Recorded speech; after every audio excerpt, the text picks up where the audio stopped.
இந்த புகைப்படத்திலே அந்த 4 நிலைகளை நீங்கள் பார்க்க முடியும். குறிப்பாக இந்த யுத்தம் ஆரம்பிக்கப்படுகிற நேரத்தில் இஸ்ரேலிய ஆக்கிரமிப்பு பயங்கரவாத ராணுவம் தரைப்படையை இந்த வழியாகத்தான் உள்ளே அனுப்பியிருந்தார்கள். ரஃபாவினுடைய வாசலிலேயே பாரிய சண்டைகள் நடைபெற்று வருகிறது என்பது குறிப்பிடத்தக்கது. இன்ஷா அல்லாஹ் இது நடக்க வாய்ப்பு இல்லை என்பது நமக்கு தெரியும். ஏன்னா அவ்வளவு பெரிய அமெரிக்க ராணுவம் 20 ஆண்டுகளாக ஆப்கானிஸ்தானுக்குள்ள போய் முழு ஆப்கானிஸ்தானையும் அழிச்சு தாலிபான்களை இல்லாமலாக போறோம்னு போனவங்க கடைசியில தாலிபான்களிடத்தில் ஆப்கானிஸ்தானை கொடுத்து விட்டு போனார்களா இல்லையா? இந்த யுத்தம் நின்றால் யாருக்கு ஆபத்து என்று சொன்னால் இஸ்ரேலுக்கு வெடிகுண்டுகள் வழங்குவதை நிறுத்துகிறது அமெரிக்கா என்கிற ஒரு நற்செய்தி இன்றைக்கு வெளியாகி இருக்கிறது. காசாவை கட்டி எழுப்புற காசுல பாதி காசை கொடுத்து குண்டுகளை கொடுக்கிறதுக்கு ரெடி ஆனாங்க. இன்றைக்கு இடி போன்று இந்த சம்பவம் இஸ்ரேலுக்கு விழுந்திருக்க கூடிய நேரத்தில் இன்னும் ஒரு முக்கியமான சம்பவமும் நடந்திருக்கிறது. நமக்கெல்லாம் தெரியும்,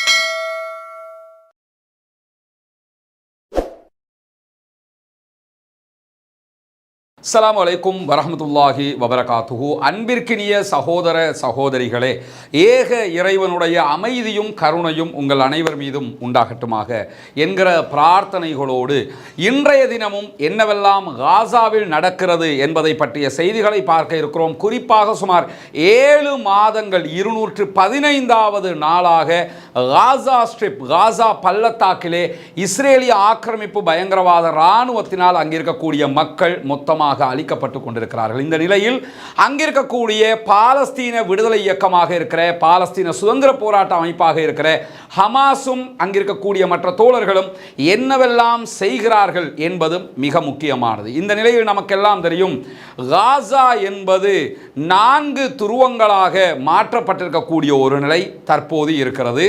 இந்த புகைப்படத்திலே அந்த 4 நிலைகளை நீங்கள் பார்க்க முடியும். குறிப்பாக இவ்வளவுதான் காசாவினுடைய பகுதிகள், இவ்வளவு காசாவினுடைய பகுதிகள் என்று இருக்கும் போது இந்த யுத்தம் ஆரம்பிக்கப்படுகிற நேரத்தில் இஸ்ரேலிய ஆக்கிரமிப்பு பயங்கரவாத ராணுவம் தரைப்படையை இந்த வழியாகத்தான் உள்ளே அனுப்பியிருந்தார்கள்.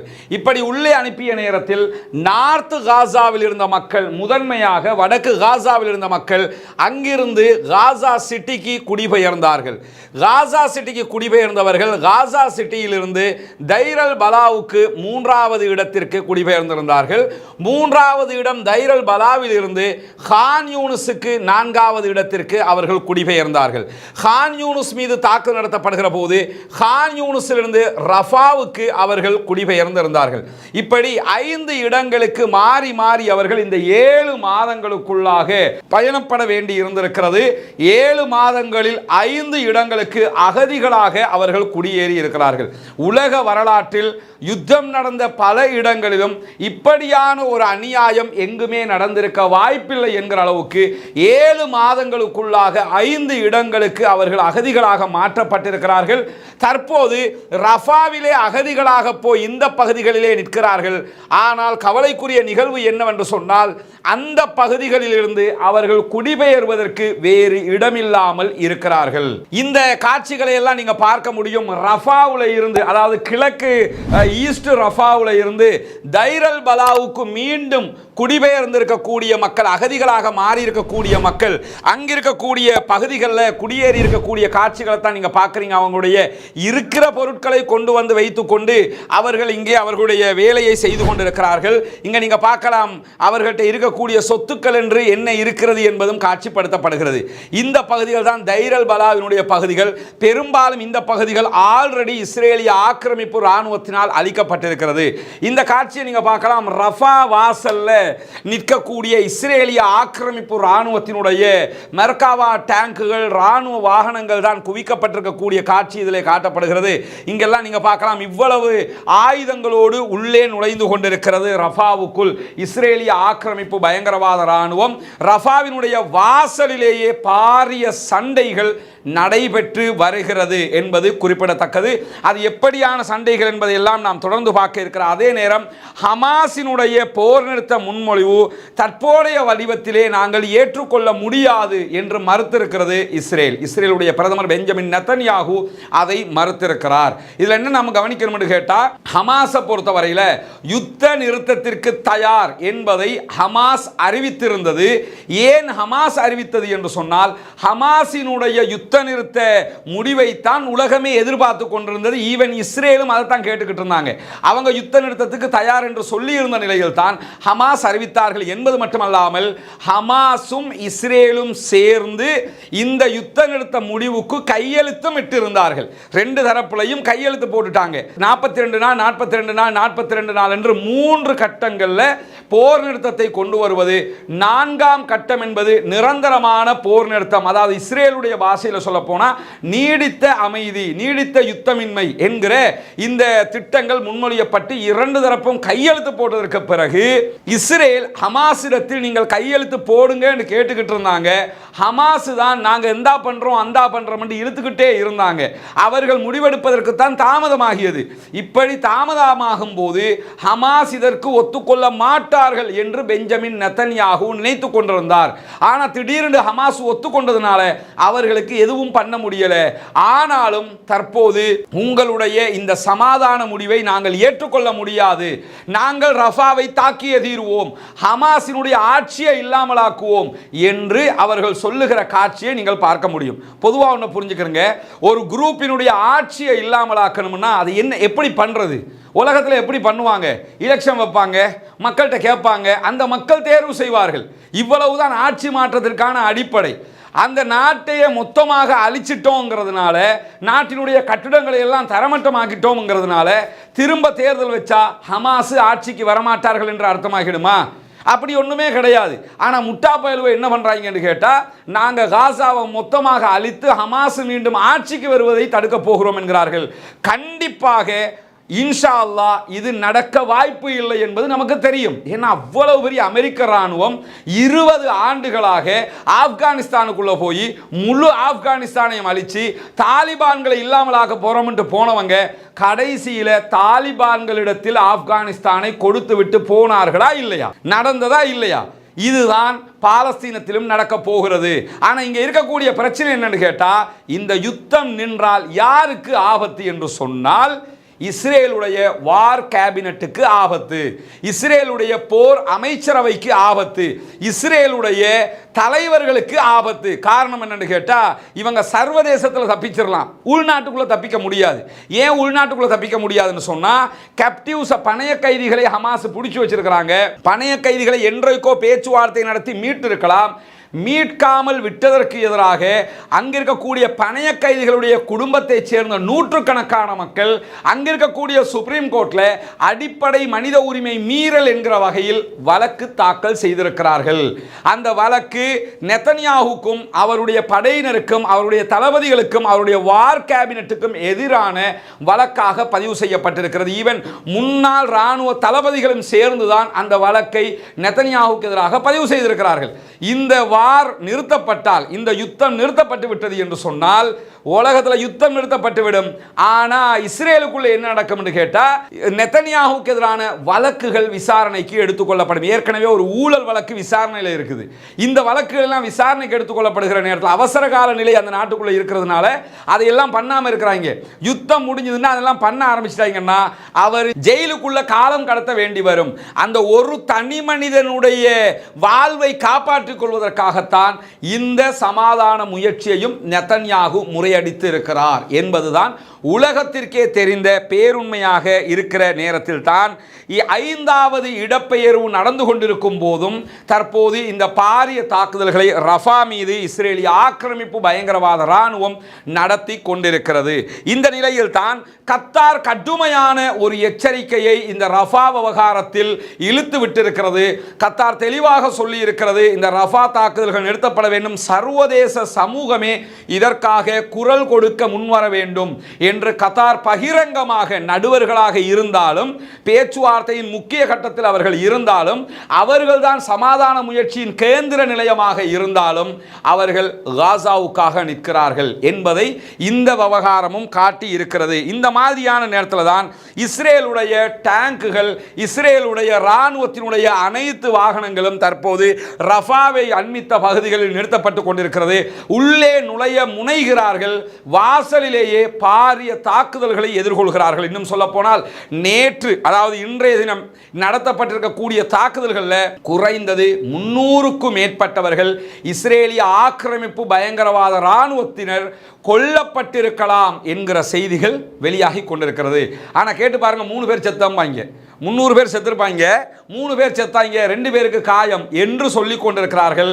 அவர்களை சார்ந்த ஊடகங்களே இல்லை, ரஃபா அவர்களுக்கு பிக்னிக் பாயிண்டாக இல்லை, உல்லாச பயணத்துக்குரிய இடமாக இல்லை, ரஃபாவிலே நிறைய பேரை நம்ம இழக்க போகிறோம், அது பெரிய ஆபத்தை உண்டாக்க ஏன்னா ரஃபாவை பொறுத்தவரையில் வடக்கு நார்த்து காசா, அதுக்கு பிறகு சென்ட்ரல் காசா, காசா சிட்டி, அதற்கு பிறகு தெற்கு காசா, சவுத்து காசா, கான் யூனிஸ், இப்படி ஒவ்வொரு இடமாக சண்டை இன்னும் நடைபெற்று கொண்டிருக்கிறது. இன்னைக்கும் நெட்ஜாரிமில் கடுமையான சண்டை நடைபெற்று கொண்டிருக்கிறது.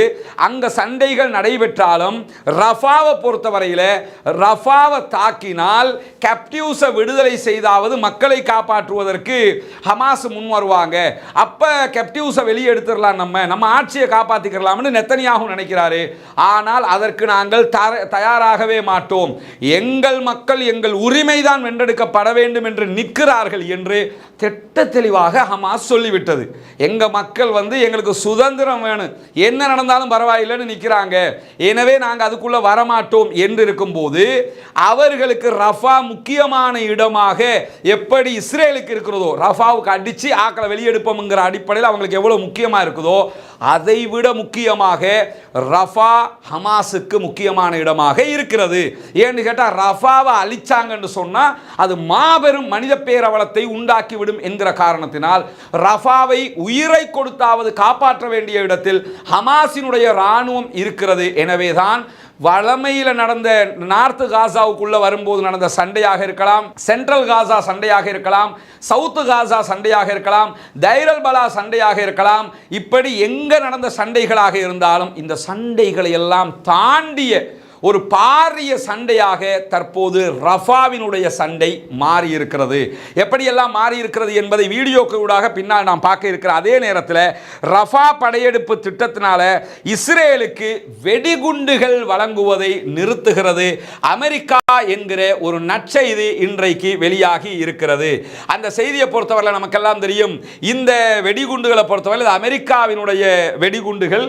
இந்த குண்டுகளை பார்த்தா அவங்களுக்கு சாதாரண ராக்கெட் மாதிரி தெரியுது. ஆனால் இதை பற்றி இன்றைக்கு அல் ஜசீரா வெளியிட்டிருக்கக்கூடிய ஒரு முக்கியமான செய்தியில் அவங்க என்ன சொல்றாங்கன்னு கேட்டால், அமெரிக்கா கடைசியாக இராணுவ உதவிகளை வழங்குவதாக முடிவெடுத்தது இஸ்ரேலுக்கு கிட்டத்தட்ட 17 பில்லியன் யுஎஸ் டாலர்கள் பெருமதியான இராணுவ உதவிகளை வழங்குவதற்கு முடிவெடுத்திருந்தார்கள். ஒன்று புரிஞ்சுக்கிறங்க, காசாவை மொத்தமாக அழிச்சிருக்கிறாங்கல்ல, இந்த காசாவை மீண்டும் மீள்கட்டுமானம் செய்வதற்கு 80 ஆண்டுகள் எடுக்கும் என்று ஐநா சொல்கிறது. 14 ஆண்டுகள் பிடிக்கும் அங்கு இருக்கக்கூடிய இடிபாடு குப்பைகளை அகற்றுவதற்கு என்று ஐநா சொல்கிறது. 14 ஆண்டுகள் இடிபாடுகளை அகற்றி 80 ஆண்டுகளாகும் பழைய காசாவை உருவாக்குவதற்கு. அப்படி உருவாக்குவதற்கு மொத்தமாக எவ்வளவு தேவைப்படும்னா 40 பில்லியன் யுஎஸ் டாலர் தான் தேவைப்படும் என்று சொல்லுகிறது ஐநாவினுடைய அறிக்கை. அப்படி இருக்கும்போது இன்னும் அதிகமாக காசாவை அழியுங்க என்று சொல்லி அமெரிக்கா இஸ்ரேலுக்கு கொடுத்த ஆயுதங்களுடைய பெருமதி 17 பில்லியன். பாதி, கிட்டத்தட்ட பாதி காசாவை கட்டி எழுப்புற காசுல பாதி காசை கொடுத்து குண்டுகளை கொடுக்கிறதுக்கு ரெடி ஆனாங்க.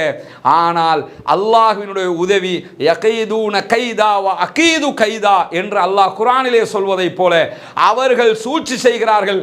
அல்லாஹு தாலா அதைவிட மிகப்பெரிய சூழ்ச்சிக்காரன் தண்டிக்கக்கூடியவனாக இருக்கிறான் என்கிற அடிப்படையில் அல்லாஹ்வினுடைய உதவி அங்கு மாணவர் போராட்டம் உச்சம் தொட்டது. கலிபோர்னியா பல்கலைக்கழகம், மற்ற பல்கலைக்கழகம், கிட்டத்தட்ட 45க்கும் மேற்பட்ட யூனிவர்சிட்டிகளுடைய மாணவர்கள் தர்ற லோக்கலுக்கு இறங்கினாங்க. தர்ற லோக்கலுக்கு இறங்கி ஆர்ப்பாட்டம் பண்ணிக்கிட்டு இருக்கிறாங்க.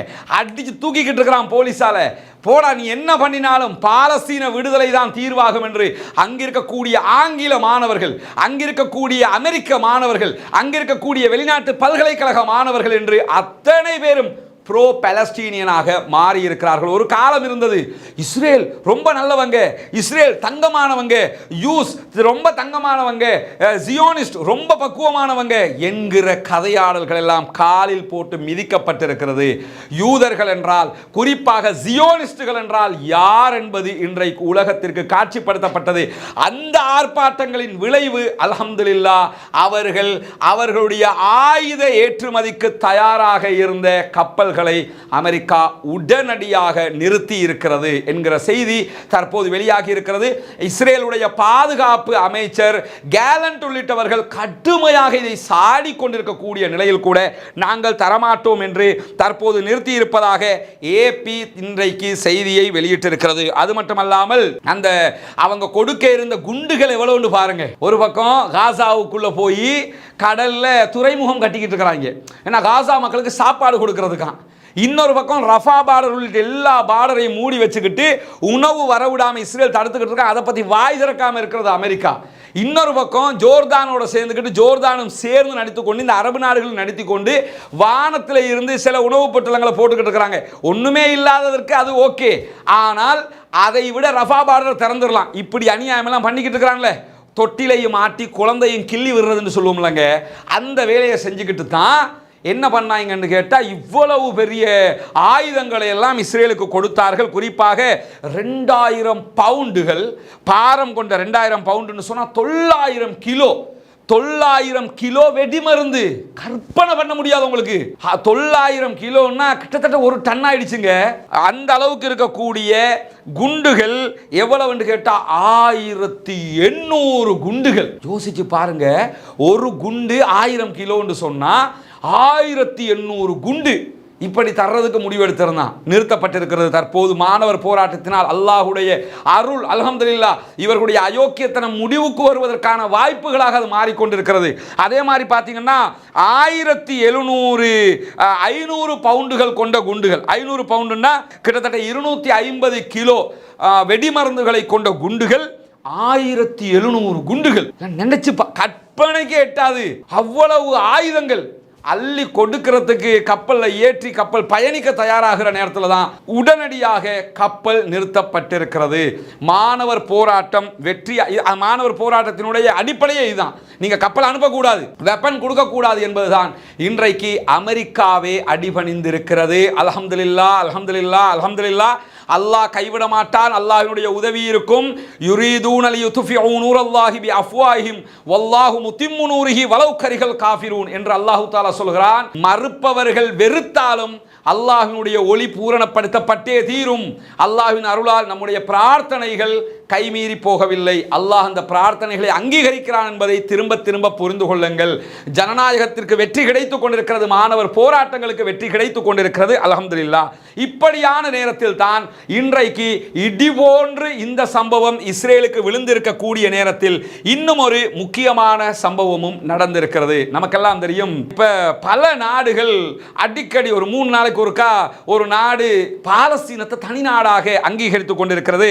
கடைசியாக நமக்கெல்லாம் தெரியும் டிரினிடாட் டொபாகோ என்கிற நாடு, அதுவும் கரீபியன் நாடுகளாக இருக்கிறது, தென் அமெரிக்க நாடுகளாக இருக்கிறது. அந்த நாடு கடைசியாக பாலஸ்தீனத்தை தனி நாடாக அங்கீகரித்திருந்தது. அந்த நிலையில தான் இன்றைக்கு தி பஹாமாஸ் பாலஸ்தீனத்தை தனி நாடாக ஏற்றுக்கொள்வதாக அறிவித்திருக்கிறது. 1973 சுய நிர்ணயத்தை கொண்டு சுதந்திர நாடாக மாறியதுதான் பஹாமாஸ். இந்த பஹாமாஸ் தீவு கூட்டங்களை கொண்ட ஒரு பெரிய நாடு. அந்த நாடு என்ன பண்ணியிருக்குன்னு கேட்டா, இன்றைக்கு சட்டபூர்வமாக நாங்கள் பாலஸ்தீனத்தை தனி நாடாக அங்கீகரிக்கிறோம் என்று அறிவித்திருக்கிறார்கள். இன்ஷா அல்லாஹ் இந்த மே மாத இறுதிக்குள்ளாக ஐரோப்பிய நாடுகள் பலவும் பாலஸ்தீனத்தை தனி நாடாக அங்கீகரிக்க இருக்கிறது என்கிற செய்திகள் எல்லாம் வந்து கொண்டிருக்கக்கூடிய நேரத்தில் தான் பஹாமாஸ் இன்றைக்கு தனி நாடாக அங்கீகரித்திருக்கிறது. உலகத்தில் இருக்கக்கூடிய ஐநாவின் அங்கீகாரம் பெற்ற தனி நாடுகள் 193 நாடுகளில் 144வது நாடாக தற்போது பஹாமாஸும் பாலஸ்தீனத்தை தனி நாடாக அங்கீகரித்திருக்கிறது. அல்லாஹுக்கே எல்லா புகழும். அல்லாஹுடைய அருள் தான் அவர்களும் இப்படியான நிலைக்கு வருகிறார்கள். நிறைய கரீபியன் நாடுகள் தற்போது அடிக்கடி பாலஸ்தீனத்தை தனி நாடாக அங்கீகரிக்கக்கூடிய காட்சிகள் நீங்க பார்க்கலாம். ஜமைக்கா அண்மையில் பாலஸ்தீனத்தை தனி நாடாக அங்கீகரித்த காட்சிகள் எல்லாம் நம்ம பார்த்தோம். இப்படியான நேரத்தில் தான் த பஹாமாஸ் தனி நாடாக பாலஸ்தீனத்தை அங்கீகரித்திருக்கும் அதே நிலையில் இன்னும் ஒரு முக்கியமான சம்பவம் எதிர்வருகிற வெள்ளிக்கிழமை நாளை மறுநாள் நடைபெற இருக்கிறது. அது என்னவென்று சொன்னால் நமக்கெல்லாம் தெரியும். ஏப்ரல் மாதம் 18ஆம் தேதி பாலஸ்தீனத்துக்கான தனிநாடு அந்தஸ்தை கோரி பாலஸ்தீன அதிகார சபை ஊடாக அல்ஜீரியா ஒரு தீர்மானத்தை ஐநாவினுடைய பாதுகாப்பு கவுன்சில் செக்யூரிட்டி கவுன்சிலில் முன் வச்சிருந்தாங்க. அதில் 15 நாடுகள் இருக்கிறது. 15 நாடுகளில் 5 நாடுகள் நிரந்தர உறுப்புரிமை பெற்ற நாடுகள். அமெரிக்கா, பிரான்ஸ், பிரித்தானியா, சீனா, ரஷ்யா ஆகிய 5 நாடுகள் தான் தனி உரிப்புரிமை கொண்ட நிரந்தர உரிப்புரிமை கொண்ட நாடுகள். 2ஆம் உலக மகா யுத்தத்திற்கு பிறகு இவர்கள் 5 பேரையும் கொண்டுதான் இந்த ஐநா சபை உருவாக்கம் பெற்றது என்கிற அடிப்படையில் இவர்கள் நிரந்தர உறுப்பினர்களாக மாறிக்கொண்டார்கள். இவர்கள் 5 பேருக்கும் வீட்டோ என்கிற ஒரு பவர் இருக்கிறது. அந்த பவர் சுருக்கமாக சொல்ல போனால் எந்த முடிவை முழு உலகமும் சேர்ந்து எடுத்தாலும் எங்களுக்கு முடியாதுன்னு இந்த 5 நாடுல ஒன்று மறுத்துட்டாங்கன்னு சொன்னா அந்த முடிவு ரத்து செய்யப்படும். அப்படியான ஒரு நிலை வீட்டோ பவருக்கு இருக்கிறது. இந்த வீட்டோ பவர் கொண்ட 5 நாடுகளோடு மொத்தம் 15 நாடுகள் பாதுகாப்பு கவுன்சிலில் இருக்கிறாங்க. அல்ஜீரியா உட்பட ஏப்ரல் மாதம் 18ஆம் தேதி கொண்டு வரப்பட்ட தீர்மானத்தில் 13 நாடுகள் அந்த தீர்மானத்தை ஏற்றுக்கொண்டது. 9 நாடுகள் ஏற்றுக்கொண்டாலே மேட்ரு ஓவர் என்று அர்த்தம். 13 நாடுகள் ஏற்றுக்கொண்டது. பிரித்தானியா வாக்கெடுப்பிலிருந்து ஒதுங்கிக் கொண்டது. இன்னும் சொல்ல போனால் பிரான்சே தன்னுடைய வீட்டோவை விட்டுவிட்டு பாலஸ்தீனத்திற்கு தனி நாடு என்று கைதூக்கியது. சீனா, பிரான்சு, அதே நேரத்தில் ரஷ்யா உள்ளிட்ட 3 வீட்டோ பவர் கொண்ட நாடுகளும் கைதூக்கினார்கள். பிரித்தானியா வாக்கெடுப்பிலிருந்து ஒதுங்கிக் கொண்டது. அமெரிக்கா இறுதி நேரத்தில் வீட்டோ பவரை பயன்படுத்தி தனி நாடு கொடுக்க முடியாது என்று தீர்மானித்திருந்தது. இந்த நிலையில தான் வெள்ளிக்கிழமை இன்ஷா அல்லாஹ் மிக முக்கியமான தீர்மானம் மீண்டும் வர இருக்கிறது. அதாவது ஐநாவினுடைய பொதுச்சபையிலே மீண்டும் அந்த தீர்மானம் கொண்டு வரப்பட இருக்கிறது. பொதுச்சபையில் கொண்டு வந்தால் என்ன நடக்கும் என்பதை பொறுத்தவரையில் இந்த தீர்மானம் மீண்டும் பொதுச்சபையில் வெள்ளிக்கிழமை கொண்டு வரப்படுகிற நேரத்தில் இது வெற்றி பெற்றால் என்ன நடக்கும் என்று சொன்னால் அதை மீண்டும் பாதுகாப்பு கவுன்சிலுக்கு கொண்டு வர முடியும். கொண்டு வருகிற போது வீட்டோ பவரை பயன்படுத்துவதற்கு அமெரிக்காவே தயங்குகிற ஒரு நிலை ஏற்படலாம். ஏன்னு கேட்டால் நேரடியாக பொது செக்யூரிட்டி கவுன்சிலுக்கு கொண்டு போனாங்க. அதில் தான் அவங்க வீட்டோ பண்ணியிருந்தாங்க. இப்போ எப்படி கொண்டு வர்றாங்கன்னு கேட்டால் செக்யூரிட்டி கவுன்சிலுக்கு கொண்டு போகாமல் ஐநாவினுடைய பொதுச்சபைக்கு கொண்டு வருகிறார்கள். பொதுச்சபையில் 194 நாடுகள் இருக்கிறார்கள். இந்த 194 நாடுகளில் 3/2 பெரும்பான்மையை பெற்றுக்கொண்டாலே அந்த தீர்மானம் பாஸ் ஆகிவிடும், ஏற்றுக்கொள்ளப்பட்டுவிடும். ஆல்ரெடி 3/2 பெரும்பான்மை நாடுகள் மொத்தமாக பாலஸ்தீனத்தை அங்கீகரித்திருக்கிறது. 144 நாடுகள் அங்கீகரிச்சிருக்கிறாங்க. இது 3/2 பெரும்பான்மை இருக்குது. அப்படி இருக்கும்போது தீர்மானம் கொண்டு வரப்பட்டு அது பொதுச்சபையிலே பாஸ் பண்ணப்பட்டு விட்டால் மீண்டும் செக்யூரிட்டி கவுன்சிலுக்கு கொண்டு வரப்படும் போது அமெரிக்காவால் வீட்டோ செய்வதற்கு அதை தவிர்க்க முடியாத நிர்பந்தம் ஏற்பட வாய்ப்பிருக்கிறது என்று சொல்லப்படுகிறது. அது மட்டுமல்லாமல் 193 உறுப்பினர்களை கொண்ட பொதுச்சபையில் பெரும்பான்மையானவர்கள் பாலஸ்தீனத்தினுடைய இந்த முயற்சியை ஆதரிக்க வாய்ப்பிருக்கிறது என்று ராஜதந்திரிகள் சொல்லிக் கொண்டிருக்கிறார்கள். பொதுச்சபை அங்கீகரிச்சு அமெரிக்கா மட்டும்தான் எதிர்ப்பாங்க. இந்த பொதுச்சபையில் அவங்க வீட்டோவை பயன்படுத்த மாட்டாங்க. வீட்டோ பயன்படுத்தினா செக்யூரிட்டி கவுன்சிலில் தான் பயன்படுத்தணும். பொதுச்சபையில் பாஸ் ஆயிடுச்சுன்னா செக்யூரிட்டி கவுன்சிலில் வீட்டோவை பயன்படுத்த அவர்களுக்கு தயக்கம் ஏற்படும். அது மட்டுமல்லாமல் இதை மறுக்கக்கூடியவங்க பாலஸ்தீனத்துக்கு தனி நாடு கொடுக்க முடியாது என்று அமெரிக்காவுக்கு சப்போர்ட்டாக ஒருத்தர் 2 பேர் நிற்பாங்கல்ல, அவங்க சொல்லக்கூடிய ஒரு வாதம் என்னன்னு கேட்டால் பாலஸ்தீனத்துக்கு நீங்கள் கொடுத்தீங்கன்னா இதே கோரிக்கையை கொசோவோ என்கிற ஒரு மாநிலமும் கேட்டுக்கொண்டிருக்கிறார்கள். அவங்களுக்கு என்ன செய்வீங்க? சைனாவினுடைய தேய்ப்பே கேட்டுக்கொண்டிருக்கிறாங்க. அவங்களுக்கு என்ன செய்வீங்கன்னு கேட்குறாங்க. அதெல்லாம் ஐநாவினுடைய பொதுச் செயலாளர் குட்ரஸ் என்ன சொல்கிறாருன்னா, அது அப்போ வரக்கில் பார்த்துக்கலாம், இப்போ எது பிரச்சனை அதை பேசு அப்படின்னு இருக்கிறாங்க. அப்படி பேசப்படுகிற ஒரு நிலையாக தற்போது மாறி இருக்கும் போது இஸ்ரேல் இதற்கு கடுமையான எதிர்ப்பை தெரிவித்திருக்கிறது.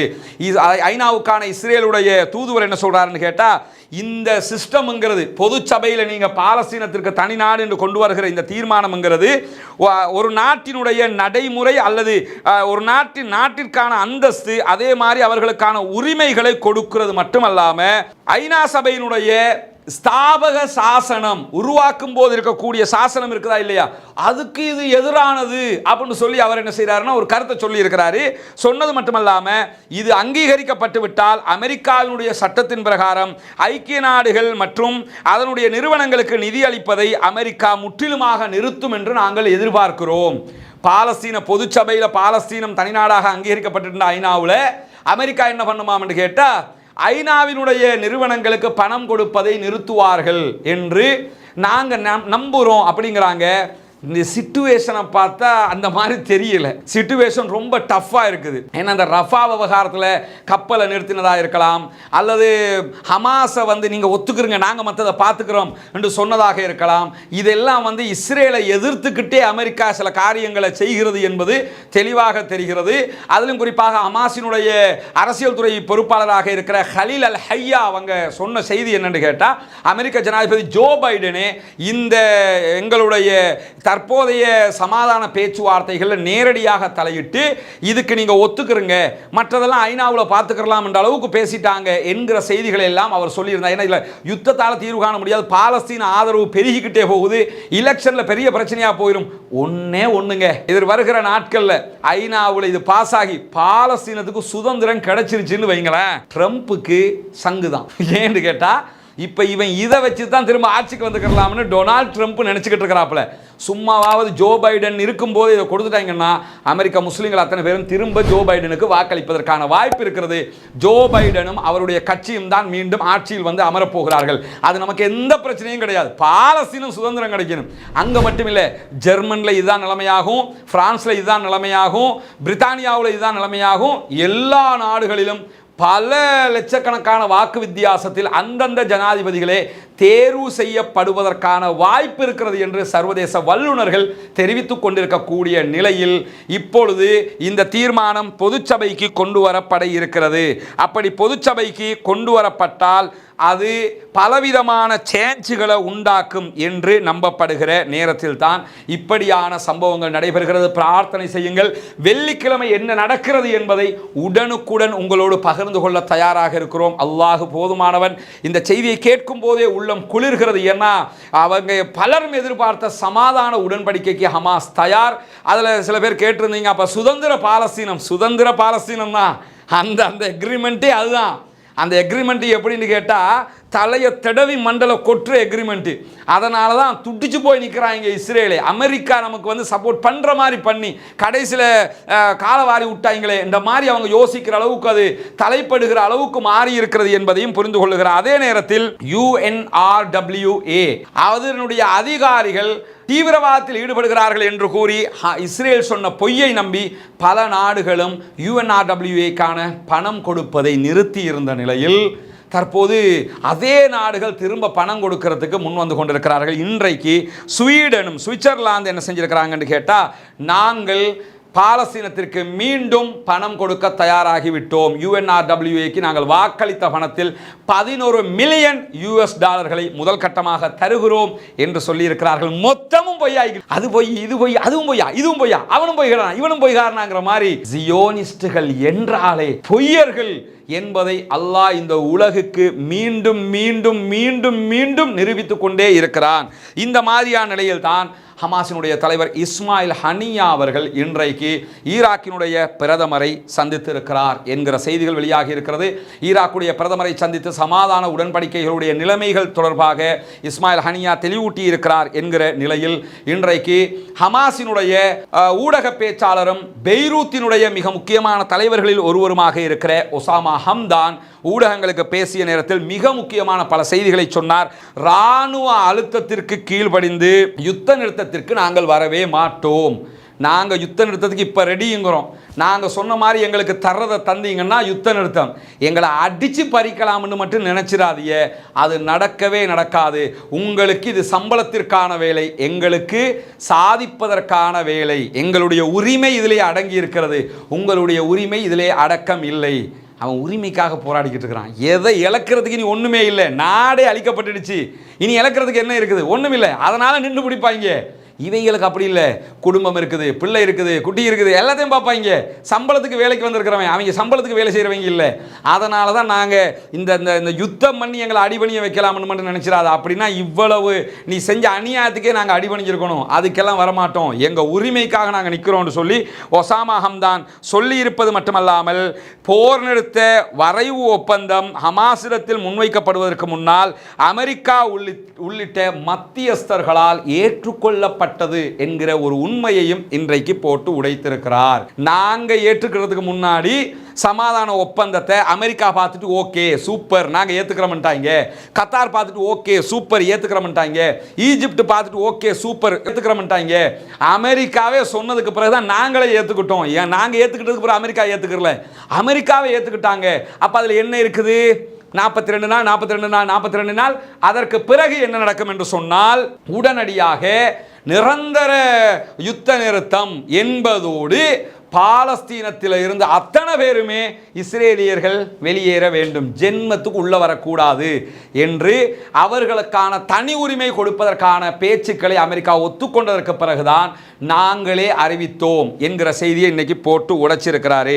இப்படியான நேரத்தில் என்னவெல்லாம் நடக்கிறது காசாவில் என்கிற செய்திகளை பொறுத்தவரையில், காசாவுக்குள்ள சுஜாஇயா பகுதிகளில் பாரிய தாக்குதல்களை நடத்தி கொண்டிருக்கிறது இஸ்ரேலிய ஆக்கிரமிப்பு பயங்கரவாத இராணுவத்திற்கு எதிராக அங்கிருக்கக்கூடிய கஸ்ஸாம் பிரிகேட் என்கிற செய்திகள் இன்றைக்கு வெளியாகி இருக்கிறது. குறிப்பாக நெட்சாரிம் பகுதிகளில் கஸ்ஸாம் பிரிகேடும் அல் குதுஸ் பிரிகேடும் பலவிதமான தாக்குதல்களையும் நடத்தி கொண்டிருக்கிறார்கள் என்கிற செய்திகள் வெளியாகி இருக்கிற அந்த வீடியோக்கள் வெளியாகி கொண்டிருக்கிறது. நேற்றைய தினம் நடைபெற்ற தாக்குதல்கள் மட்டும் ரஃபாவுக்குள்ள நுழைகிற வாசல்லையே 300க்கும் மேற்பட்ட இஸ்ரேலிய ஆக்கிரமிப்பு பயங்கரவாத இராணுவத்தை சேர்ந்தவர்கள் கொன்று குவிக்கப்பட்டிருக்கலாம் என்கிற ஆய்வுகள் இன்றைக்கு வெளியாகி இருக்கிறது. நரக படுகொலியை நோக்கி இஸ்ரேலிய ஆக்கிரமிப்பு இராணுவம் நகர்ந்து கொண்டிருக்கிறது என்பது மட்டுமல்லாமல், சற்று முன்னால் வெளிவந்திருக்கக்கூடிய செய்திதான், ரஃபா பார்டர் இருக்குதா இல்லையா, அந்த ரஃபா பார்டர்லேயே இன்றைக்கு 6க்கு மேற்பட்ட ரஜூம் ஏவுகணை தாக்குதல்களை கஸ்ஸாம் நடத்தி இருக்கிறது. ரஃபா பார்டரில் வந்து நின்று இதை நாங்கள் பிடிச்சிட்டோம்னு சொன்ன இஸ்ரேலிய ஆக்கிரமிப்பு பயங்கரவாத இராணுவத்தின் பல பேர் கொல்லப்பட்டிருக்கிறார்கள் என்கிற செய்திகளும் வெளியாகி கொண்டிருக்கும் போதுதான் அபு அலி முஸ்தபா படைப்பிரிவு மீண்டும் களத்திற்கு வந்திருக்கிறார்கள் என்கிற செய்தி வெளியாகி இருக்கிறது. ரஃபாவிலே அபு அலி முஸ்தபா பிரிகேடும் களத்திற்கு வந்திருக்கிறது. ஆல்ரெடி அங்கே அல் குதுஸ் படையணியும் கஸ்ஸாம் படையணியும் களத்திலே நிற்கிறார்கள். கஸ்ஸாம் அல் குதுஸை பொறுத்தவரையில் அவங்க மாபெரும் பெரிய படையணி அங்கே காசாவில். அபு அலி முஸ்தபா படையணியும் அதற்கு அடுத்ததாக இருக்கக்கூடிய படையணியாக இருக்கிறார்கள். அல் அக்ஸா பிரிகேட் ஆல்ரெடி களத்திற்கு வந்திருக்கிறார்கள். உமர் இப்னு அல் கத்தாப் படையணியும் களத்திலே வந்து நிற்கிறார்கள். இப்படி அவர் ரஃபாவை முழுவதுமாக பாதுகாப்பதற்கு அனைத்து படையணியும் நெஞ்சை நிமிர்த்தி முன்னால் வந்து நின்று கொண்டிருக்கிறது. ஒருபுறம் கெய்ரோவிலே மீண்டும் பேச்சுவார்த்தைகள் நடத்தப்பட்டு கொண்டிருக்கிறது, மறுபுறம் காசாவிலே திருப்பி அடிக்கிற மரண அடியை கொடுத்து கொண்டிருக்கிறது இந்த பாலஸ்தீன இராணுவம் என்கிற செய்திகள் வந்திருக்கும் போது, இஸ்லாமிக் ஜிஹாட் ஆயுத பிரிவினுடைய இராணுவத்தினுடைய அல் குதுஸ் மூமெண்ட் சார்பாக இஸ்ரேல் மீது ரஃபாவுக்கு அருகிலே இஸ்ரேலுடைய இராணுவத்தின் மீது மோட்டார் குண்டு தாக்குதல்கள் பாரிய அளவில் நடத்தப்பட்டிருப்பதாக சொல்லப்படுகிறது. இன்றைக்கு அவர்கள் நடத்திய தாக்குதல்களில் 4க்கு மேற்பட்ட மெர்காவா டேங்குகள் அளிக்கப்பட்டிருப்பதான செய்திகளும் வெளியாகி இருக்கக்கூடிய நேரத்தில், காசாவில் இருக்கக்கூடிய காசாவினுடைய ஏர்போர்ட், அந்த ஏர்போர்ட்டை ஆல்ரெடி இஸ்ரேல் 2012களிலேயே அழிச்சு நாசமாக்கினாங்க. அந்த ஏர்போர்ட் அமைந்திருந்த வளாகத்தில் ரஃபாவினுடைய கிழக்கு பகுதிகளில் இஸ்ரேலுடைய இராணுவத்தின் மீது மரண குண்டு தாக்குதல்கள் நடத்தப்பட்டு கொண்டிருக்கிறது என்கிறது கஸ்ஸாம் பிரிகேட். அந்த ஏரியா எல்லாம் மொத்தமாக கஸ்ஸாம் பலமாக இருக்கிற ஏரியாக்கள் மட்டுமில்லாமல் அல் குதுஸும் அதுக்கு நிகராக பலமாக இருப்பதாக அங்கிருந்து வரக்கூடிய செய்திகள் தெரிவித்துக் கொண்டிருக்கிறது. அப்படியான நிலையில் தான் அவர்கள் பாலஸ்தீனத்தினுடைய விமான நிலைய வளாகத்தில் மரண குண்டு தாக்குதல்களை, ரஜூம் ஏவுகணை தாக்குதல்களை நடத்தி கொண்டிருக்கிறார்கள் என்கிற செய்திகளும் மிக முக்கியமானதாக இருக்கிறது. ரஜூம்னால எப்படி இருக்கும்ங்கிறது உலமாக்களுக்கு தெரியும். அந்த அளவுக்கு படுபயங்கரமான ஒரு நிலையாக இருக்கக்கூடிய நிலையில் காசாவினுடைய கஸ்ஸாம் பிரிகேட் காசாவில் இருக்கக்கூடிய தெற்கு ரஃபா பகுதிகளில் கிழக்கு பகுதியாக ஊடுருவி அங்கும் கடுமையான நேரடி சண்டைகளில் ஈடுபட்டு கொண்டிருக்கிறார்கள். அதே நேரத்தில் 114 மில்லிமீட்டர் குறுகிய தூர ரஜூம் ஏவுகணைகளையும் அவர்கள் கிரேம் ஷலோம் இராணுவ தளத்திற்கு ஏவி இருக்கிறார்கள். எதிரிகளுடைய படைகள் சிதைக்கப்பட்டிருக்கிறது, செத்து நாசப்படுத்தப்பட்டிருக்கிறது என்கிற செய்திகளும் வெளியாகி இருக்கிறது. கரேம் அபு ஷலேம் பகுதி அந்த இடத்துல இராணுவ தளம் இருக்கிறது. அது இன்னொரு பார்டர் கிராசிங். அது எப்படி ரஃபா ஒரு கிராசிங் ஆக இருக்கிறது, இந்த இடத்துல ரஃபா இருக்கிற மாதிரி இந்த இடத்துல கரேம் அபு ஷலேம் இருக்கிறது. இந்த இடத்துல தான் இன்றைக்கு பாரிய ரஜூம் ஏவுகணை தாக்குதல்களை அவர்கள் நடத்தி கொண்டிருக்கிறார்கள் என்கிற செய்திகளும் வெளிவந்திருக்கக்கூடிய நேரத்தில் தான் இன்றைக்கு இன்னும் ஒரு முக்கியமான செய்தியும் வெளியாகி இருக்கிறது. அது என்ன முக்கியமான செய்தி என்று சொன்னால், இன்றைக்கு இந்த புகைப்படத்தில் கொஞ்சம் பேரை நீங்கள் 1 2 3 4 5 10 பேரை நம்ம பார்க்குறோம். 10 பேரும் தானா, இதை விட அதிகமான ஆட்கள் இருக்கிறாங்களான்னு தெரியல. இவர்கள் எல்லாம் அமெரிக்காவுக்கும் பிரித்தானியாவுக்கும் யமனுக்குள்ள இருந்து ஹூதிகளை பற்றி உளவு பார்த்தவர்கள் என்ற செய்தி வெளியாகி இருக்கிறது. அந்த 10 பேரையும் தட்டி தூக்கி இருக்கிறாங்க ஹூதிகள். அவங்க எத்தனை பேரை அரெஸ்ட் பண்ணி இருக்கிறாங்கிற செய்திகளை வெளிப்படையாக சொல்லலை. ஆனால் 10 பேருடைய புகைப்படத்தை வெளியிட்டிருக்கிறாங்க. எனவே 10 பேர் கைது செய்யப்பட்டிருக்கலாம். இவர்கள் அமெரிக்காவுக்கும் அதே நேரத்தில் பிரித்தானியாவுக்கும் உளவு பார்த்து இவர்களுடைய ஆயுத தளங்கள் எங்கே இருக்கிறது என்கிற தகவல்களை பகிர்ந்தவர்கள். இவர்களை 7 மாத கண்காணிப்பு நடத்தப்பட்டு மொத்தமாக கும்பலையே அவர்கள் அரெஸ்ட் பண்ணி இருக்கிறார்கள். அதிலும் குறிப்பாக ஃபோர்சஸ் 400 என்று அழைக்கப்படக்கூடிய பேரில் தான் இவங்க செயல்பட்டிருக்காங்கன்னு சொல்லப்படுகிறது. இப்படி ஒரு வீடியோவை கஸ்ஸாம் பிரிகேட் நேற்று வெளியிட்டிருந்தாங்க. இவங்க கொல்லப்பட்டிருக்கிறாங்க. அதாவது இஸ்ரேல் நடத்திய பாரிய குண்டு தாக்குதலில் அவர்கள் கொல்லப்பட்டிருக்கிறார்கள். ஆல்ரெடி நடத்திய ஒரு தாக்குதலில் பாதிக்கப்பட்டு அவங்க மருத்துவமனையில் அனுமதிக்கப்பட்டிருந்த நேரத்தில் மருத்துவமனை மீது இஸ்ரேல் போட்ட குண்டு தாக்குதலால் இவர்கள் கொல்லப்பட்டிருக்கிறார்கள் என்கிற செய்தி வெளியாகி இருக்கிறது.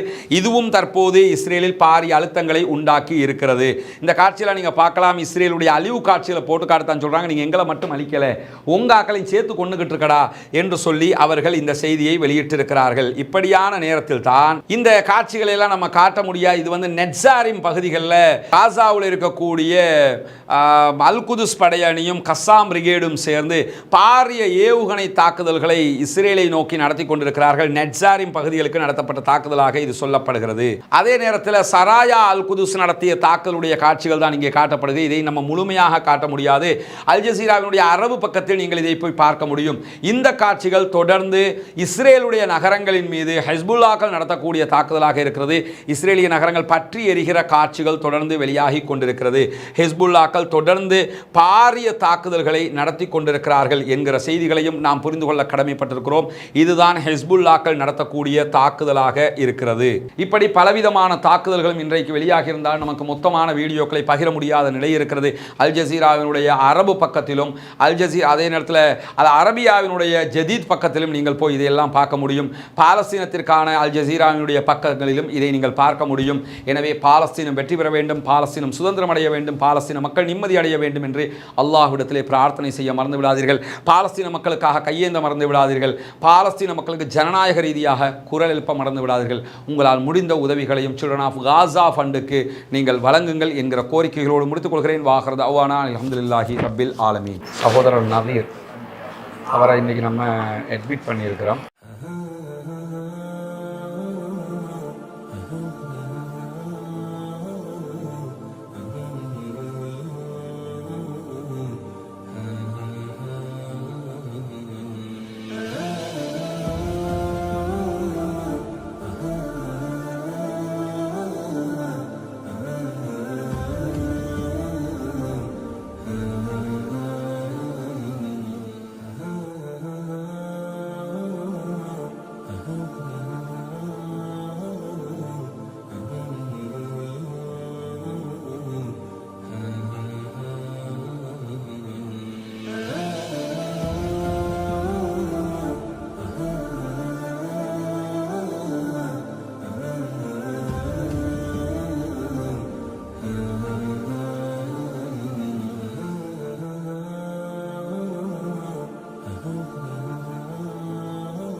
சகோதரர் நவீர் அவரை இன்றைக்கி நம்ம அட்மிட் பண்ணியிருக்கிறோம். இன்ஷா அல்லாஹ் அல்லாஹ் அவருக்கு அருள் புரியணும், சீக்கிரமாக அவர் குணமடையணும். 3 மாதம் அவர் இங்கே இருப்பார் இன்ஷா அல்லாஹ். உங்களுடைய எல்லோருடைய உதவியாலையும் தான் இந்த இடத்துக்கு நம்ம வந்திருக்கிறோம். கிட்டத்தட்ட 5 லட்சங்கள் எங்களுக்கு தேவையான பணத்தில் 5 லட்சங்கள் இதுவரைக்கும் மக்கள் தந்திருக்கிறீங்க. இன்னும் அவருக்கு ட்ரீட்மெண்ட்டுக்கு இன்னும் அதே மாதிரி இன்னொரு மடங்கு 10 லட்சங்கள் வரைக்கும் அதுக்குரிய செலவு இருக்கிறதுனால இவருடைய அக்கௌண்ட்டுக்கே உங்களால் முடிஞ்ச உதவிகளை நீங்கள் பண்ண முடியும். இதுவரைக்கும் 5,08,000 ரூபாய் சம்திங் 5,08,000 ரூபா மொத்தமாக நமக்கு கிடைச்சிருக்குது. இன்ஷா அல்லாஹ் இன்றைக்கி 2 மணிக்கு ட்ரீட்மெண்ட் ஆரம்பிக்கிறாங்க. வெள்ளிக்கிழமை நிறைய அத்தனை பேரும் பிரார்த்தனை பண்ணுங்க. சரியாக 3 மாதங்கள்ல இன்ஷா அல்லாஹ் அவர் எந்திரிச்சு நடப்பார். சரியா? அல்லாஹ் அவங்கள அருள் புரிவாங்க. ஓகே, நாங்கள் போகவா? பரவாயில்லையா? இல்லை பரவாயில்ல, நாங்கள் நிற்கணும்னா இல்லை ஜஸாக்கல்லா சரி. அதே சரி, நீங்கள் தான் ஃபிட்டாக நிற்கணும். சரியா? அல்லாஹ் அல்லாஹ் யாரையும் கைவிட மாட்டாங்கம்மா. நாங்கள் இது எல்லாம் உங்களே உங்கள் மூலமாக இந்த மகன் இங்கே இருக்கணும். இவ்வளோ பேர் எனக்கு யாரும் உதவி செய்யலை. அது மக்கள் யாரையாவது அல்லாஹ் என்ன செய்வான்னு கேட்டால் யாரையாவது வைக்கணும்ல. நாங்கள் உங்களுக்கு ஒரு துணை மட்டும்தான். அல்லாஹ் நமக்கு தந்திருக்க நம்ம செஞ்சுருக்கிறோம், அவ்வளோதான். சரியா? மற்றபடி எல்லாமே அல்லாஹ்வுடைய அருள். அல்லாஹ் ஷுக்கூர் செய்யுங்க, அல்லாஹ்ட்ட பிரார்த்தனை பண்ணுங்க. கட்டாயம் பலஸ்தீன் மக்களுக்காக துஆ செய்யுங்க. சரியா? அவங்க அதெல்லாம் இவங்ககிட்ட கேட்டால் அவங்களுக்கு தொழுவுறதுக்கு அது நீங்கள் மொபைலில் நான் காட்டி தந்துட்டு போகிறேன். சரியா?